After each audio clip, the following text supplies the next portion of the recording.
Up next, we've got another customer of mine, so welcome Laura Arena. Woo! Hi, I'm Laura Arena. This is my first talk as well, in front of a larger, apart from one-to-one with an individual client.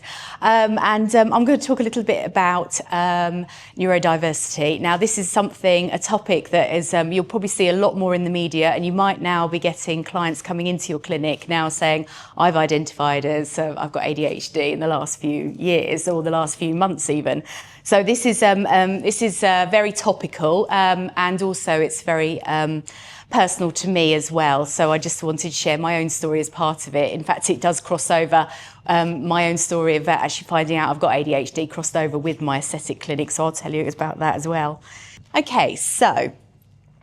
We're going to talk a little bit about sensory-friendly and inclusive approaches. So when somebody, if they identify as being neurodiverse, or even if you're recognising that they perhaps need additional support in these areas, then it's thinking about what we can do in our clinics to actually improve our services and personalise them. So it's not just, this can be across the board with any client. Okay, so a little bit about me. I've been a nurse for about 27 years on and off, and I started in aesthetics now about 7 years ago. I've had lots and lots of aesthetic nurse jobs. This will all become clear in a minute.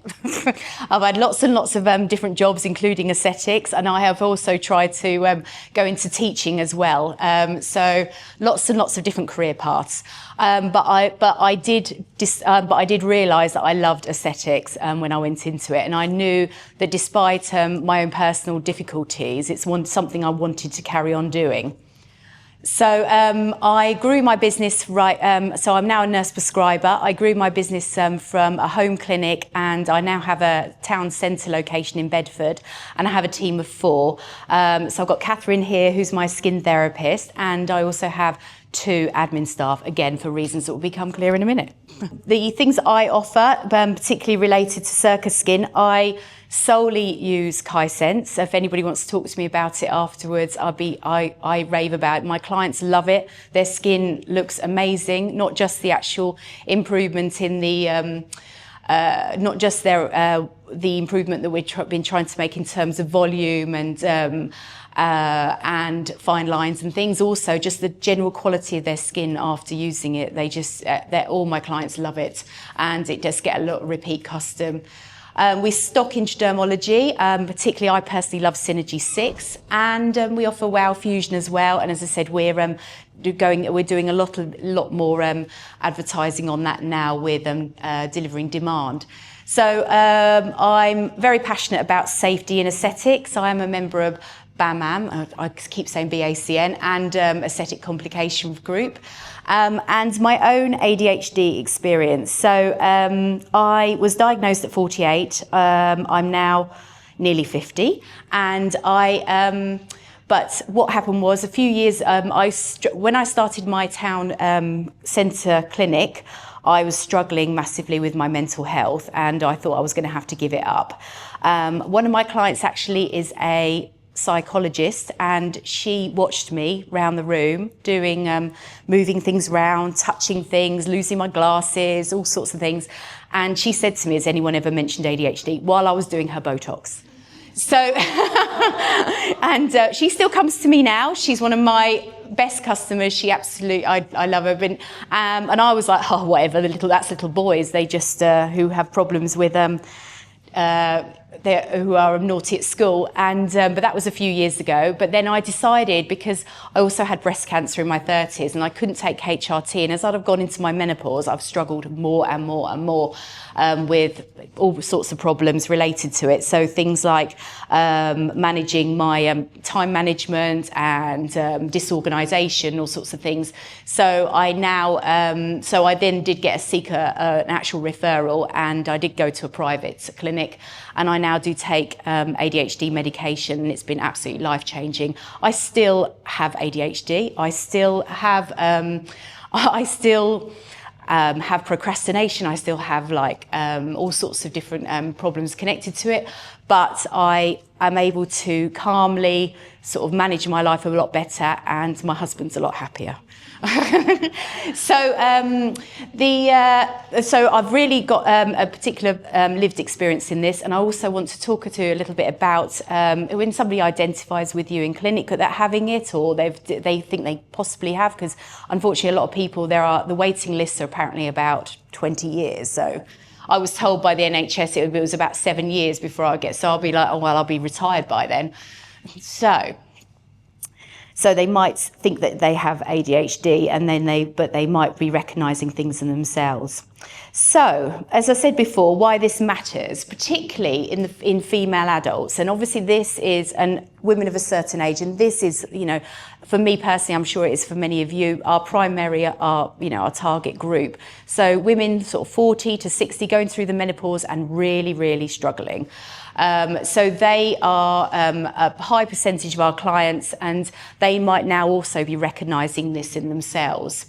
So they can have heightened sensory sensitivities, anxiety, and decision fatigue. So this is something that this can affect all parts of the process with our treatments.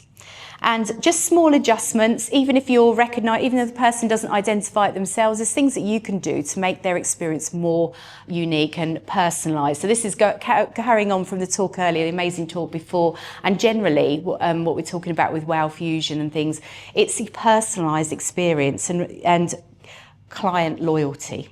When we talk about neurodiversity, we're talking about people that have identify or showing traits of autism, ADHD, sensory processing disorder, all sorts of different ways of thinking, different ways of viewing the world. So, and these can cause challenges in aesthetics. So, sensory issues, light, touch, sound, texture, difficulty with decision making and routine adherence, obviously with things like asking them to go away and do a 5-step skincare routine. That's something that I'd find I'd struggle with. And anxiety and overwhelm in unfamiliar environments. And also there is an increasing link with saying about gut health as well and everything. There's an increasing link with autoimmune problems and neurodiversity as well. And I'll talk a little bit more about that as well. So, communication strategies. Now, when I was first doing these slides, me and Claire were talking about communication, and since I've started looking into this more and more with my own clients, I've starting now to recognise that the support and communication needs to come before they even come into your clinic. So I've devised a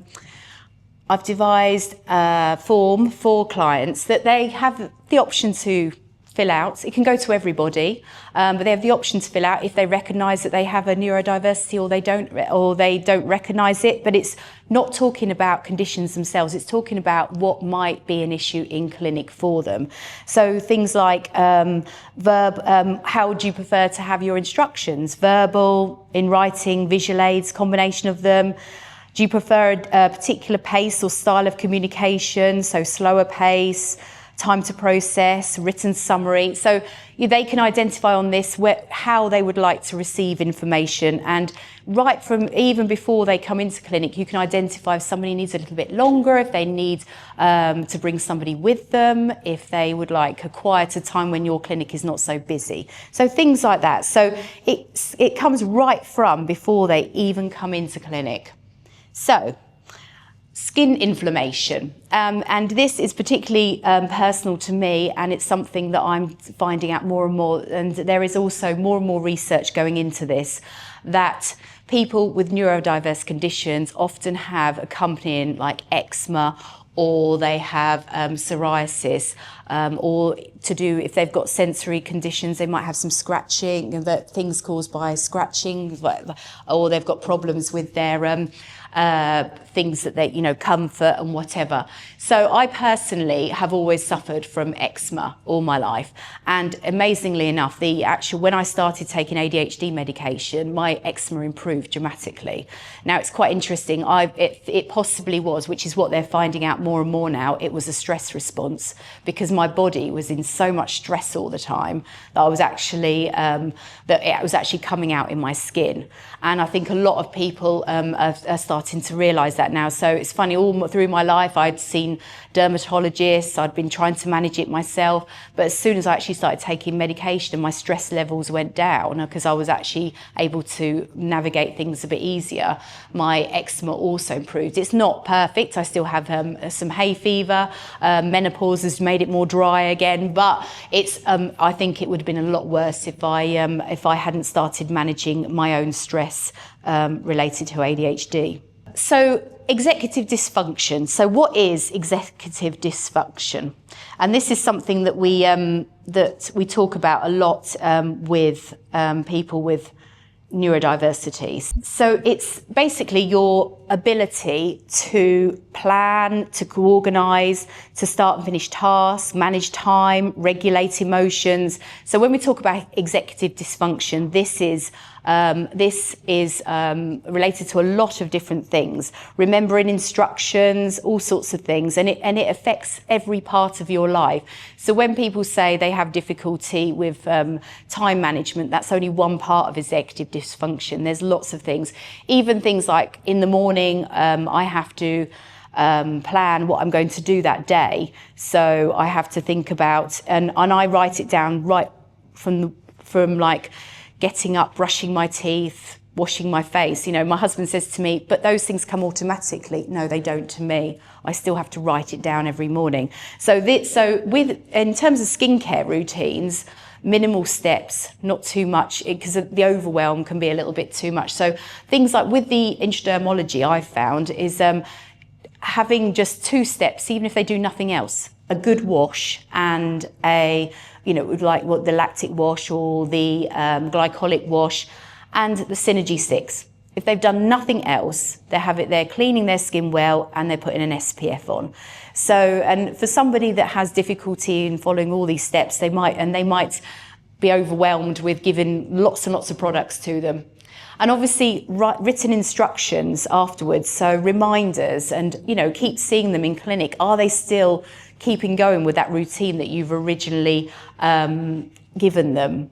Okay, so sensory sensitivities. Now, I personally do like to have a weighted blanket at home, and if people want to bring things like this in for their appointment, then that's a brilliant thing to, because you're saying that's fine, bring in something with you. If you need to bring in your fidget toy, if you need to bring in your own weighted blanket, you're giving them that personal service, you're giving them that personal touch, and you're more likely to keep the loyalty. Keeping things dimmer if they don't like bright lights, fragrance-free products. Again, this is where intradermology is very good because it's not highly scented. There's not too many steps to it. And all treatments. So thinking about when you're doing the treatments. Noise cancelling headphones. Are your machines very noisy? Is it too much for them? Giving them breaks, asking them, do they want to talk to you?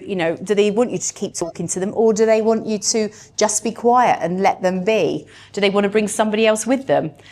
So particularly with the intradermology and the WOW Fusion, these are good alternatives for somebody that perhaps has got more sensory needs, because the WOW Fusion is gentler. There's no noise. You're not using like a Morpheus 8, a noisy machine, or a laser machine or something that's creating a lot of heat, a lot of noise. It's a gentle introduction to aesthetics. It's gentle for somebody that does have more sensory needs. And the WOW facial products, so gentle, high-performing skincare and minimal irritation. So say somebody that's a little bit more sensitive, does have some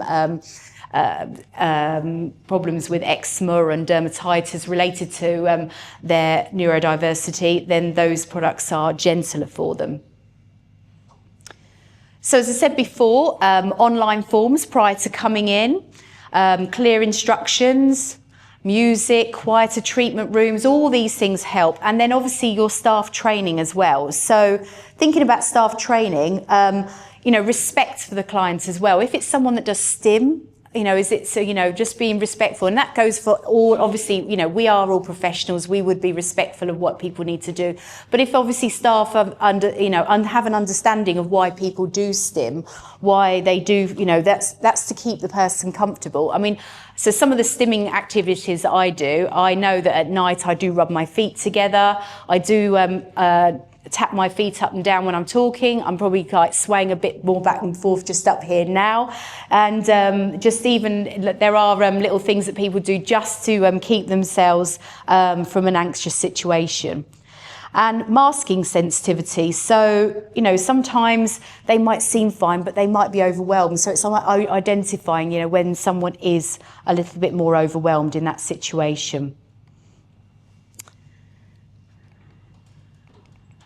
And key takeaways, so just to think, small changes make a big impact. So, even if you just recognise there's something particularly that they need, and focus on on being flexible and changing their environment that you're working in with them. And also, it does benefit everybody. So obviously, it's individualised care, as we said before. So, any questions? Since your diagnosis, have you noticed that you have more neurodivergent clients? It's an interesting question. I actually think that finding your tribe, I think it's very, and I actually think I had them anyway.